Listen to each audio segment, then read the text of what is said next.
another video of mine. If you're new here, I make a lot of natural pregnancy, natural childbirth, and then natural parenting videos. And if you're not new here, then welcome back. As you all know, it's cold and flu season. I have compiled some amazing ancient secrets to keeping yourself healthy during cold and flu season, and also keeping your babies healthy. The superfoods that I'm about to share with you today are ancient secrets that have been used for generations and generations to cure illness and to help support the immune system. And stay tuned to the end, because I think the last one that I'm going to share with you is the absolute best one. Every single superfood that I talk about in this video, I am going to link down below. So as soon as you're done watching this, go check them out. They are honestly staples to have in your fridge and in your cupboard this time of year. They're good to prevent illness, but also to treat illness. Let's just get into the video.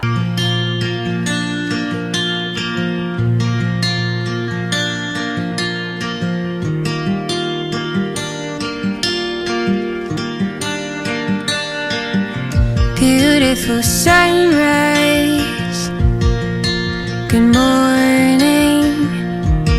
Never have my eyes think so amazing. The colors of the clouds around you reflect the beauty of your arrival.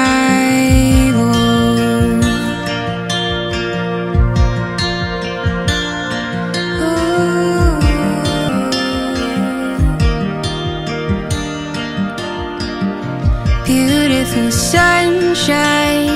Deepak Chopra, I think I'm saying that right, in quantum healing, talks about a study in which a group of subjects were injected directly with the influenza virus, and only 12% of those subjects actually got the flu from it. Basically, what that is saying is that viruses tend to be environment specific. And again, I don't know if I'm saying this guy's name right, but Antoine Béchamp, could be butchering that. Antoine Béchamp believed that it's not the bug that causes the disease, it's the environment in which the bugs live. He stated that disease happens when an imbalance allows more of the bad bacteria to take over. And what causes that bad bacteria to take over? Weak immune systems and low resistance. So let's talk about using food as medicine to build resistance and support, as opposed to suppress our immune systems. Number one, probiotics. I have the Genestra HMF for breastfed babies. I get a lot of my information from Esther Epp. She's a certified nutritionist. I will link her website down below. Like, she hand selected this HMF probiotic because it has been extensively studied and shown to prevent skin sensitivities, allergies, as well as build immunity in babies. And she suggests using it right from the get-go. Basically, when an infant is born, they're colonizing the bacteria via the vaginal canal, via everybody who's visiting them in the hospital at the very beginning, and all of the other bacteria in the hospital setting. And essentially, you want them to colonize different strains of bacteria, the ones that they require specifically. And the HMF probiotic helps with that. So it is okay to use really early on to help colonize that good bacteria right from the start. This study up here that I will also link down below in pediatrics found that babies who took a probiotic were 50% less likely to come down with an influenza virus or a cold. Number two, vitamin D drops. I have talked about vitamin D drops in most of my videos. I have been using these specific ones by Nordic Naturals since Kai was born. They're essentially just in olive oil, as opposed to the non-organic fractionated coconut oil that some other ones are in, as well as all the other additives that they put into vitamin D drops. In a recent review, vitamin D has been directly associated with fighting influenza, and it serves as an important regulator of immune system responses. Number three, cod liver oil. Kai and I have both been taking this specific cod liver oil by Genestra for a little bit now, probably just a couple of weeks. But this specific brand contains a food-based source of vitamin A, which is much easier for a baby to absorb and digest. And this isn't like your typical vitamin. And because it's food-based, it's essentially like getting these vitamins from food.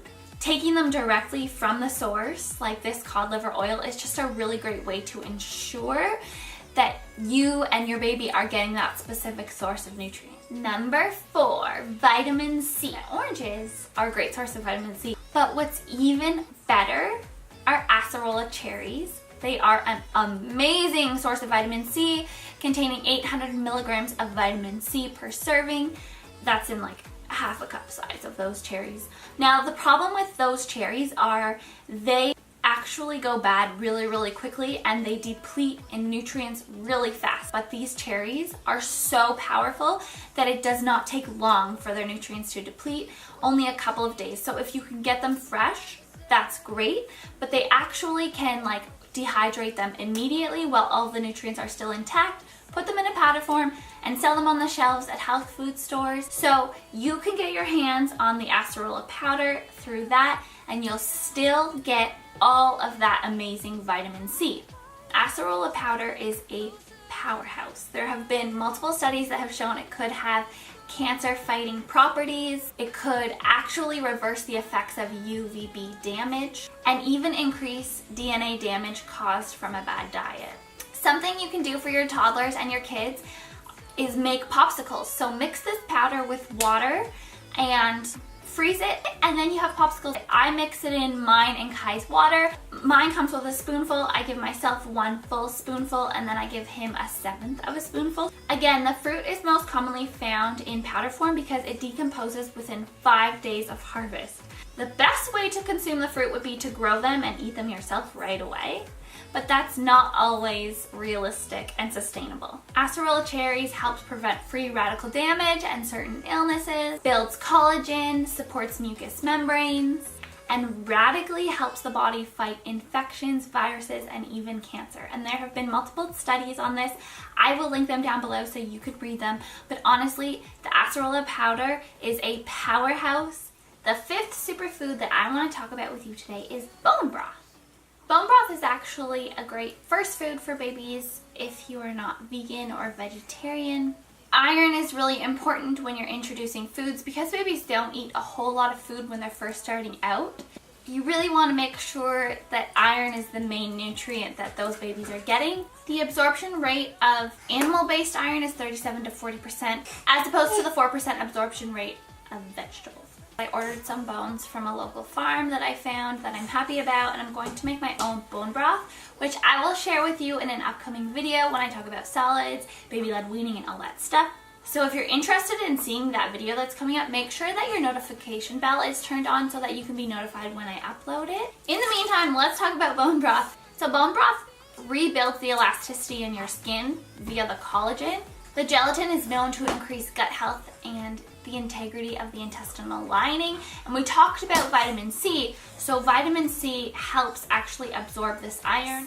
And the 7th and final superfood that I want to talk with you about today is none other than elderberry syrup. This remedy is age-old because it works. It is great preventatively and also in acute cases because it fights a cold, cough, congestion, and a fever. Now, I will link specific information down below about elderberry syrup. I have personally been using it while breastfeeding. Elderberries are extremely rich in flavonoids. These tiny little berries are believed to contain antiviral properties. These compounds are so potent that they are actually believed to completely deactivate a virus. There are a ton of studies indicating the effectiveness of the elderberry not only in prevention but treatment of colds and flu-like symptoms. Sugar is used to preserve the berry and the nutrients in the berry. So the store-bought elderberry syrup typically contains raw, unpasteurized honey as the preservative. If you have a baby under the age of 1, you probably already know that you should not be giving your baby anything with honey in it because of the risk of botulism. For that reason, Kai does not take elderberry syrup directly. I take the elderberry syrup 5 minutes before nursing him, and then he gets all of the benefits from the elderberry syrup without the honey. Another thing that you can do is make your own elderberry syrup at home, and instead of using honey, you can use organic cane sugar to preserve the berries. What you would do is you would mix the organic cane sugar with water and make a simple syrup. There are proteins that act as messengers in the immune system, and those proteins are boosted And this in turn enhances the body's immune response. There was a double-blind, placebo-controlled study done in Panama in 1995 because there was an influenza outbreak that year. It took the placebo group 7 days to get better, and 90% of the people in the elderberry group were completely better within 2 days. For those of you who have heard of Griffith University in Australia, the School of Pharmacy there conducted a study in 2016. They did a study on travelers, so the travelers who took elderberry syrup 10 days leading up to their air travel, and then 2 days once they arrived in that foreign country, they got better 3 days quicker than people who didn't take the elderberry syrup. And honestly guys, the elderberry syrup tastes so good. I just take it on a spoon, but you can add it into baked goods. You can make muffins with it. You can use it as a syrup, like on waffles with blueberries and things like that. It is so good. Thank you so much for tuning in to another video. If you haven't already subscribed and you're interested in this type of content, go ahead and subscribe. That helps me so much. And like this video if you enjoyed it, so I know what type of content you want to see me put out next. Or let me know in the comments down below. And I will see you guys in my next video. Bye everybody! That underneath it all, you started something.